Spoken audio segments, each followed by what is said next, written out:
할렐루야. 네, 이 새벽에 나오신 여러분들 환영하고 축복합니다. 오늘도 주님의 평화가 우리의 심령 속에 함께 하시기를 바랍니다.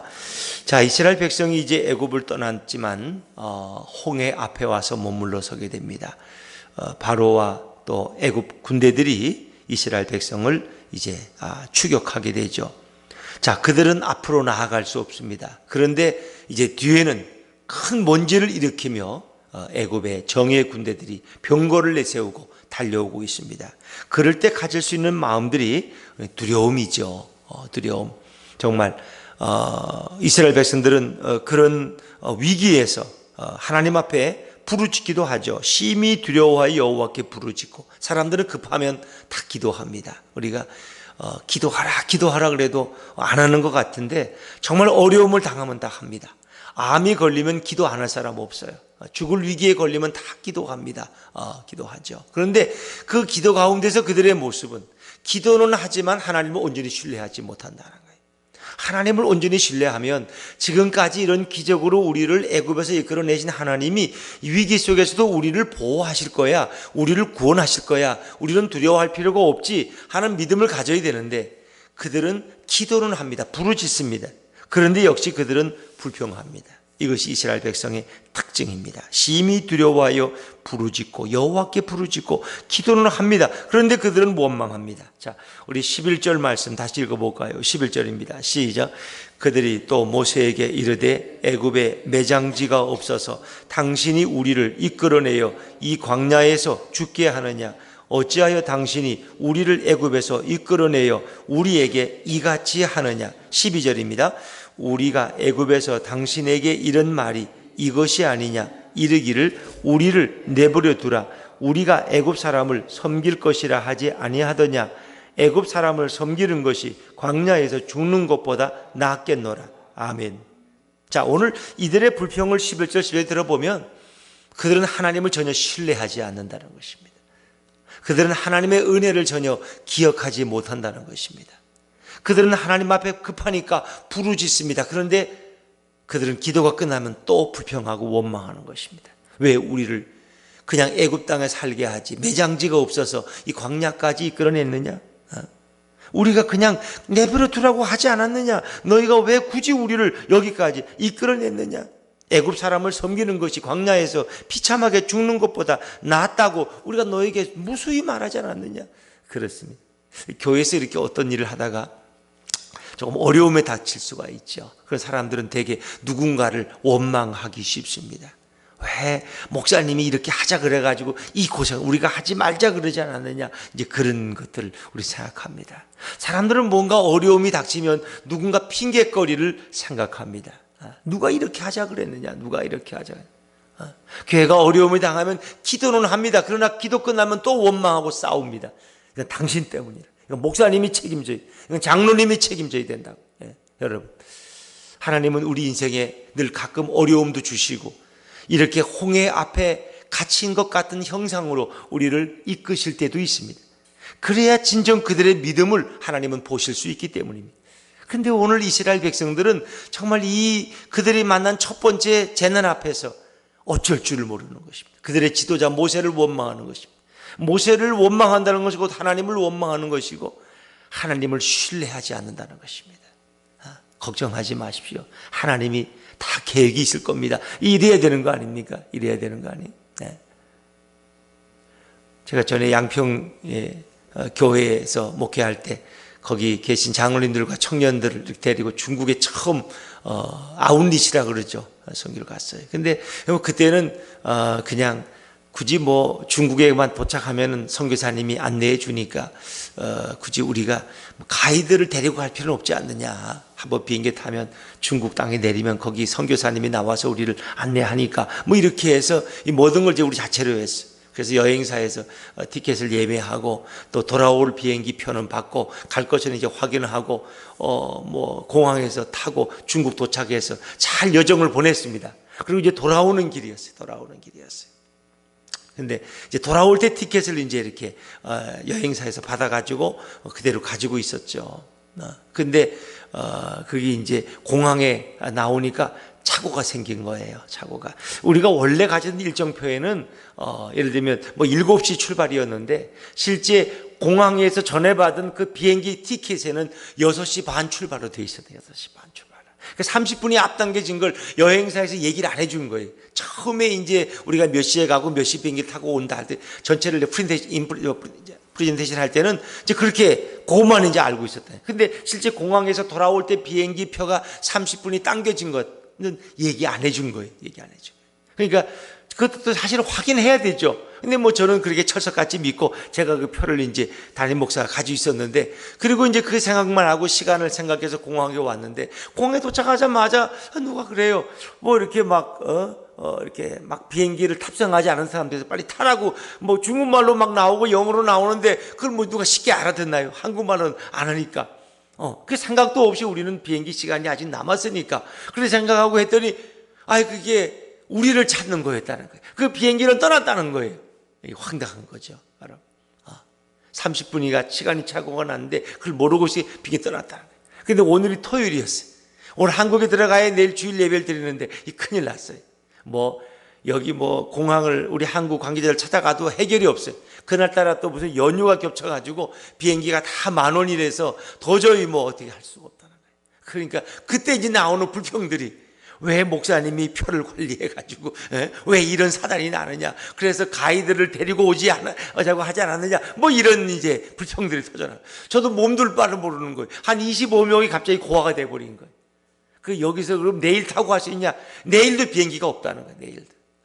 그것도 저 북경에 가야지 모래에서 탈 수 있지, 여기는 모래까지도 안 된다는 거죠. 북경으로 가야 됐어요. 그런데 그날은 어차피 공친 거예요. 그날은. 그래서 이거 도저히, 그러니까 거기 또 이렇게 좀 성격이 좋은 장로님이, 어차피 못 가는 거 우리 구경이나 한번 하러 더 갑시다. 그래가지고 또 차를 빌려가지고 그분은 또 구경하러 갔는데 난 도저히 못 가겠어요. 그날 그냥 그래 버리고, 그 다음날 기차를 타고 이제 북경으로 가서 하룻밤을 지내고, 북경에서 이제 간 김에 만리장성도 구경하고 그리고 이제 거기서 비행기를 타고 한국에 이제 이틀 늦게 이렇게 들어오는 여정이 됐는데, 지나고 보면은 그렇게 어려웠던 건 아니에요, 사실은. 물론 갑자기 예배에 참석을 못하니까 좀 교회에서는 당황했지만, 그래도 부목사님 설교하고 다 그렇게 그냥 사정이 생겨서, 그리고 나중에 이제 그런 시간이 바로 알려주질 않은 걸 여행사에서 책임을 져서 사실은 이제 그 여행비 한 1,000,000원은 다시 돌려받았어요. 그래서 우리 손해볼 것도 없고 북경에 가서 만리장성까지 다 보고 와서 잘 됐는데, 그러나 그 당시에는 이거 충격적이었던 거죠. 갑자기 고아가 됐으니까 불평하기 시작해요. 그래서 이게 아무리 이렇게 좋아도 어려움이 닥치면 서로 누군가를 원망하는구나, 이런 생각이 듭니다. 그럼 이스라엘 백성들도 마찬가지였을 거예요. 그들이 애굽에서 행한 그 10가지의 하나님의 기적을 볼 때는 신났어요. 애굽의 장자는 죽고 우리 장자는 살고, 애굽인들에게는 어둠이 있고 우리는 광명 속에 있고 신났어요. 그런데 막상 그들이 애굽 땅에서 나온 지 얼마 되지도 않았어요. 앞에 홍해를 가로막을, 그 뒤에서 애국 군대가 추격해 올 때 그들은 금방 하나님 앞에 불평하기 시작해요. 모세를 원망하기 시작했어요. 이것이 오늘 어찌 보면 우리들의 모습일 것입니다. 오늘은 믿음이 있느라고 하는데 내일 보면 전혀 믿음이 없어. 조그만 어려운 일 당하면 이제 나 죽는 거 아니야? 이제 망하는 거 아니야? 왜? 하나님을 신뢰하지 않기 때문에. 그래서 성경에 가장 많이 나오는 말씀 중에 하나가 두려워하지 말라. 이사야 41장 10절에 보니까 두려워 말라, 내가 너와 함께 함이니라. 놀라지 말라, 나는 내 하나님이 됨이니라. 내가 너를 도와주리라. 나의 의로운 오른손으로 너를 붙들리라. 할렐루야. 그렇습니다. 두려워 말라고 말. 이사야 선지자가 이스라엘 왕에게 와 두려워 떠는 그에게, 아수르의 침입을 앞에서 두려워 떠는 그에게, 사시나무 떨도 그에게 떠는 그에게 두려워 말라. 하나님이 너와 함께 하신다, 이 말씀을 주시는 겁니다. 리처드 범브라트라는 루마니아의 유명한 목사님 계신, 공산주의 치하에서 예수 믿다 감옥에 가서 14년 동안 독방 생활하면서 그분이 하나님의 지하운동이라는 책을 내신 아주 훌륭하신 그런 목사님이에요. 많은 고문도 당하고 그런 어려움을 당하신 분인데, 그분이 한 번은 너무너무 하루하루가 두려워서 성경을 읽으면서 도대체 성경에 두려워하란 말은, 두려워하지 말란 말씀이 몇 개나 있을까 세어보니 그분의 얘기는 365개, 365개. 그래서 그분이 깨달은 거야. 365일 매일매일 하나님은 두려워하지 말라고 말씀하시는구나. 매일매일, 왜 우리에게 매일매일 두려움과 불안이 있다는 거예요. 여러분, 그래서 오늘도 우리에겐 어떻게 하루를 살아갈까, 오늘도 우리에겐 또 어려운 일이 생기지 않을까, 이런 두려움이 올 때마다 우리는 믿음으로, 하나님을 신뢰함으로 두려움을 이기시기를 주의 이름으로 축원합니다. 그래서 하나님의 음성을 들은 모세가 백성에게 뭐라고 말씀합니까? 자, 13절 말씀 읽어볼까요? 13절 말씀, 13절입니다. 시작. 모세가 백성에게 이르되 너희는 두려워하지 말고 가만히 서서 여호와께서 오늘 너희를 위하여 행하시는 구원을 보라. 너희가 오늘 본 애굽 사람을, 아멘. 오늘 하나님은 뭐라고? 모세를 통해서 너희는 두려워하지 말고 가만히 서서 여호와께서 어떻게 일하시는지 지켜보라는 것입니다. 하나님은 지금도 일하고 계시고 하나님은 너희와 함께 하신다는 거예요. 너희가 자꾸 경거망동하고 자꾸 불평하고 원망하는 것은 하나님을 부인하는 거예요. 하나님을 신뢰하지 않는 거예요. 하나님을 믿지 않는 거예요. 너희는 더 이상 불평하지 말고 가만히 서서, 어찌 보면 오히려 불평하는 것보단 침묵이 나아요. 교회에서 말을 많이 하면 사람은 자꾸 불평을 합니다. 불평을, 조그만 어려움을 당하면 누군가에게 원망을 합니다. 그러지 말고 오히려 기도하라는 것입니다. 하나님을 바라보라는 거예요. 여호와께서 오늘 너희를 위하여 행하시는 구원을 보라. 구원을 보라. 다시는 저 애굽 사람들을 만날 일이 없게 할 것이다. 사실은 애굽인들을 구해 이분들은 다시 볼 이유가 없었죠. 왜? 하나님이 다시 애굽인들을 만나지 않게 했기 때문에. 여호와께서 행하시는 구원, 이 구원을 이루시는 분은 누구냐? 바로 여호와 하나님이라는 거예요. 그러면서 하는 중요한 얘기가 있습니다. 누가 저 애굽인들과 싸울 것인가? 너희가 싸우는 것이 아니라 하나님이 대신 싸워주신다는 거예요. 자, 14절 말씀, 14절 같이 읽죠. 14절 시작. 여호와께서 너희를 위하여 싸우시리니 너희는 가만히 있을지니라. 가만히 있을지라. 여호와께서 싸워주신다는 거예요. 너희가 싸울 생각하지 마. 너희가 싸울 힘이 없어. 우리가 사탄 마귀와 싸워서 못 이깁니다. 그래서 우리는 대장 대신 예수님의 이름을 부르고 그분의 깃발 아래 설 때에 우리의 대장이신 예수님께서 우리에게 승리를 주실 줄로 믿습니다. 하나님이 너희를 위하여 싸우실 것이다. 너희는 가만히 있을 것이다. 가만히 있어라. 어찌 보면 가만히 있는 게 도움될 때가 너무나 많아요. 그래서 불평하는 사람들이 너무나 많아요. 예배 끝나고 나면 거기서 입술이 불평이 나, 원망이 나, 뭐 어쩌고 저쩌고. 하나님을 신뢰하지 마. 하루를 못 기다려. 그래서 가만히 있으라는 얘기 보면, 저는 5월이 되면은 우리 아이들이 그러잖아요. 뭐 우리 학교 선생님이, 얘들아 너희가 이제 어버이날이 되고 어버이줄이 되면은 어머니를 좀, 부모님을 도와드리라. 그러니까 애들이 그래. 너는 뭘 도와드릴게? 철수로. 나는 방 청소할 거예요. 그래서 또 나는 뭐 심부름을 잘할 거예요. 영희 너는 뭘 도와드릴 거야? 영희는 말합니다. 저는 아무것도 안 할 거예요. 왜 아무것도 안 하니? 제가 엄마가 설거지할 때 도와드리려고 갔더니 엄마가 그랬어요. 영희야, 너는 그냥 가만히 있는 게 나를 도와주는 거야. 가만히 있는 게. 왜? 애가 나서면 그릇만 깨트리고 자꾸 문제를 일으키니까 너는 가만히 있는 게 나를 도와주는 거야. 그래, 영희는 자기는 가만히 있을 거래. 엄마가 그렇게 말했다. 어찌 보면 우리는 가만히 있는 게 하나님을 신뢰하는 거예요. 자꾸 우리가 뭘 하려고, 인간적으로 뭘 하려고 그러는 거예요. 문제가 생기는 거예요. 문제가 생기는 거예요. 가만히 있으라는 거예요. 하나님만 바라보고, 도대체 이 상황에서 10가지 기적을 통해서 이스라엘을 인도하신 하나님이 이 상황에서 어떻게 우리를 보호하시는지, 우리를 애굽인들에게 다시 잡혀가게 하시는지, 홍해에 수장되게 하시는지 한번 하나님의 역사를 지켜보자. 그 하나님을 신뢰한다. 여러분, 예수 믿다가 망해도 행복할 줄로 믿습니다. 우리는 망하는 걸 못 봐. 실패를 못 봐. 그래서 어떤 분들이 예수 믿고 망하자는 거예요.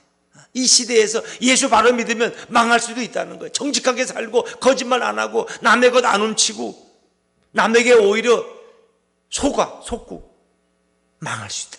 한번 예수 잘 믿고 한번 망해보자. 한번 그런 거 좀 봤으면 좋겠다. 얼마나 자랑스러우냐. 예수 잘 믿다가 망할 수만 있다면 그것도 축복이다. 왜? 그 사람은 천국은 따놓은 당상이야. 근데 우리는 그렇게까지 가지를 못해. 하나님의 역사를 경험하는 순간까지 가지 못해. 내가 내 인간적인 힘으로 뭔가 해결해야 돼. 전화하면 전화해야 되고, 부탁해야 되고, 뭘 하다가 말 꺼야 되고. 왜? 하나님이 어떻게 역사하는지 그걸 지켜볼 믿음이 없다는 거예요. 인내가 없다는 거예요, 우리는. 그래서 뭔가 인간적인 힘으로 해결하려는 것이 우리들의 모습인 것입니다. 이제 당황해야 하고 불평하는 그들에게 하나님은 모세에게 명령해서 뭐라고 말씀합니까? 자, 우리 15절 16절 말씀은 15절 16절입니다. 15절 16절 시작. 여호와께서 모세에게 이르시되 너는 어찌하여 내게 부르짖느냐? 이스라엘 자손에게 명령하여 앞으로 나아가게 하고 지팡이를 들고 손을 바다 위로 내밀어 그것이 갈라지게 하라. 이스라엘 자손이 바다 가운데서 마른 땅으로 행하리라. 아멘. 그랬습니다. 우리는 기도해야 됩니다. 그러나 기도만 하고 있으면 안 됩니다. 기도했으면 그 다음에 하나님을 신뢰하고 나아가야 됩니다. 행동해야 됩니다. 이 백성을 명령해서 앞으로 나아가게 하고 지팡이를 들고 바다 위로 내밀어라. 그러면 바다가 갈라질 것이다. 뭔가 모세가 할 일이 있어요. 뭔가 믿음의 액션을 해야 돼. 이 백성을 향해서 앞으로 전진하라는 거예요. 그 백성들은 아니 미쳤지, 이 홍해를 향해서 어떻게 나가란 말이야. 그리고 저 미쳤지, 지팡이를 가지고 뭐 바다 위로 놓으면 바다가 어떻게 된대? 그런데 하나님의 말씀은 지팡이를 들고 손을 바다 위로 내밀어 그것이 갈라지게 하라. 그래서 모세는 그 기적을 행하던 지팡이를 가지고 나일 이 홍해 바다 위에 향하지 않습니까? 행하라는 것입니다. 하나님의 행하실 일을 좀 기대하라는 것입니다.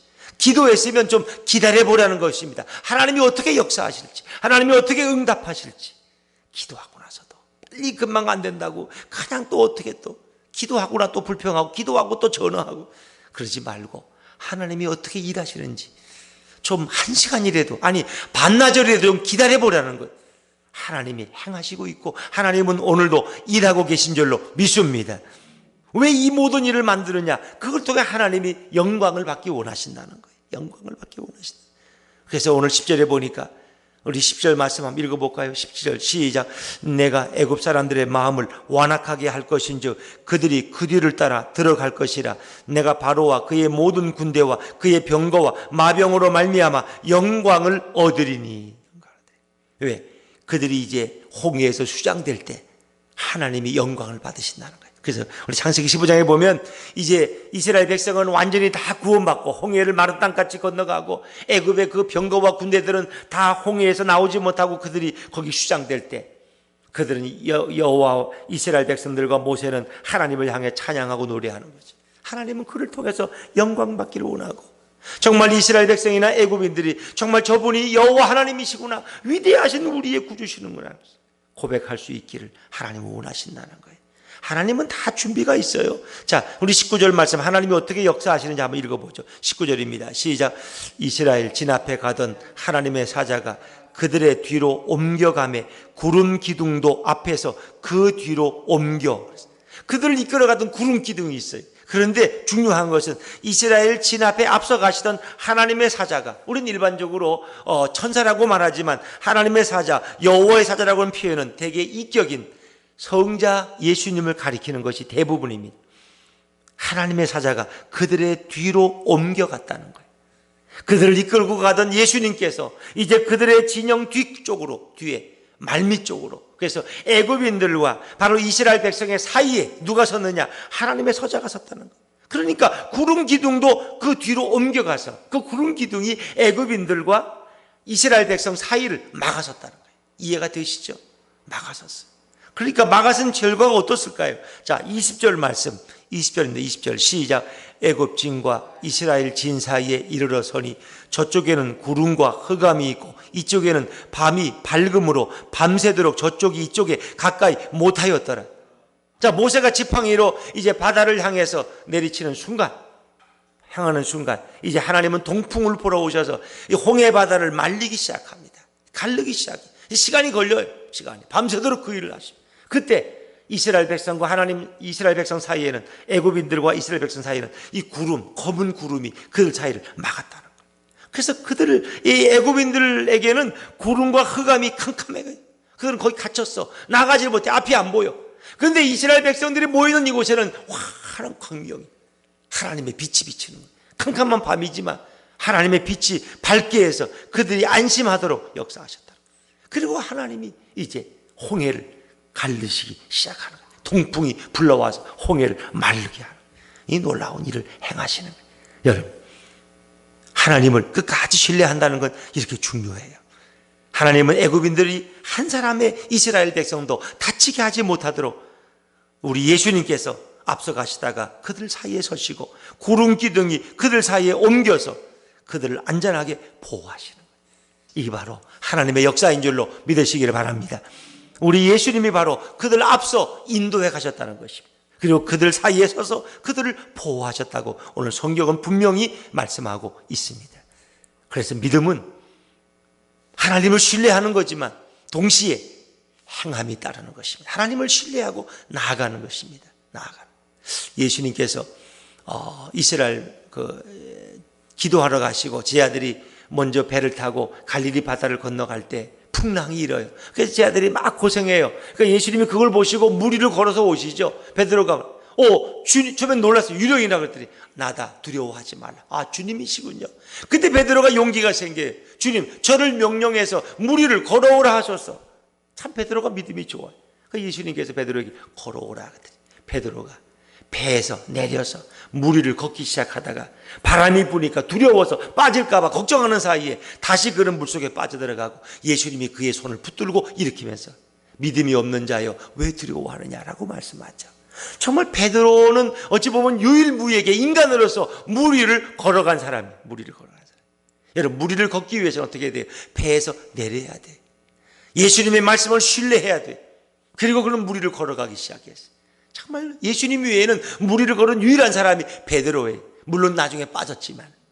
여러분, 오늘도 우리는 무리를 걷는 것 같은 이런 위험을 감수해야 될 때가 있어요.